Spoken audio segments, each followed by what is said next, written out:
Praise the lord నా సోదరులారా, ఈరోజు మనం తెలుసుకుందాం ప్రేమ అంటే ఏమిటి. ఈరోజు ప్రపంచంలో చేసే ప్రేమ అది రైటా రాంగా? ఈరోజు ఒక అమ్మాయి అబ్బాయి చేసే ప్రేమ దాన్ని మనం ప్రేమ అనొచ్చా? ఈ రోజుల్లో చాలామంది ప్రేమ అంటే ఒక రకంగా ఆలోచిస్తున్నారు. ఒక అమ్మాయి అబ్బాయి కలిసి చేసే ప్రేమనే ప్రేమ అని అంటున్నారు. అసలు ప్రేమ అంటే ఏమిటి? అసలైన దేవుడు ఏం చెప్తున్నాడో మనం బైబిల్లో చూసి తెలుసుకుందాం.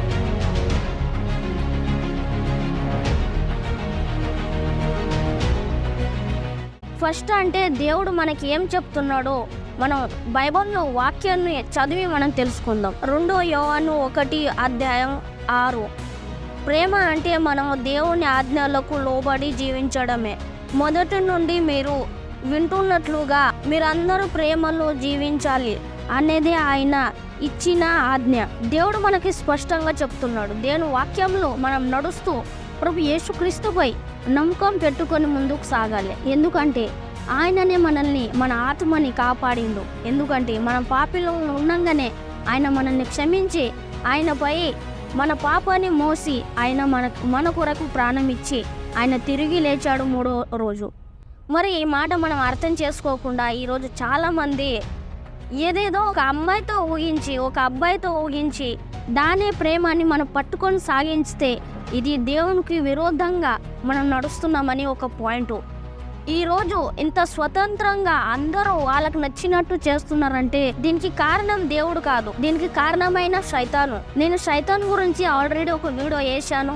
2 మాటల్లో వాడు మనల్ని పడేసి మనల్ని దేవుడి నుంచి దూరం చేస్తాడు. ఈ 2 మాటలే వాడు ప్రారంభం నుండి చేస్తూ వస్తున్నాడు. ఈ మాటల్ని తెలుసుకొని మీరు సైతాన్ నుంచి దూరంగా ఉండండి అని నేను రిక్వెస్ట్ చేస్తున్నాను. ప్రేమ అనడం ఈ లోకంలో కనిపించే ప్రేమ కాదు. అసలైన ప్రేమ అంటే వేరే. ప్రేమ అంటే ఒక మనిషి ఒక్కో మనిషిని అర్థం చేసుకోవడం, ఒక మనిషి మాట ఒక మనిషి విలువ ఇవ్వడం, అది ప్రేమ. ఒకరి మాట, చెప్పిన మాట అది రైట్ ఆర్ రాంగ్ చూసి దేవునికి నచ్చినట్టు మనం పని చేయడం, ఇది ప్రేమ. దేవుడు కూడా ఏమంటున్నాడు, నా ఆజ్ఞల్లో నడవండి. దేవుని ఆజ్ఞ మనం మంచి కొరకే. మనకి మంచిది ఏముందో అదే దేవుడు చెప్తాడు.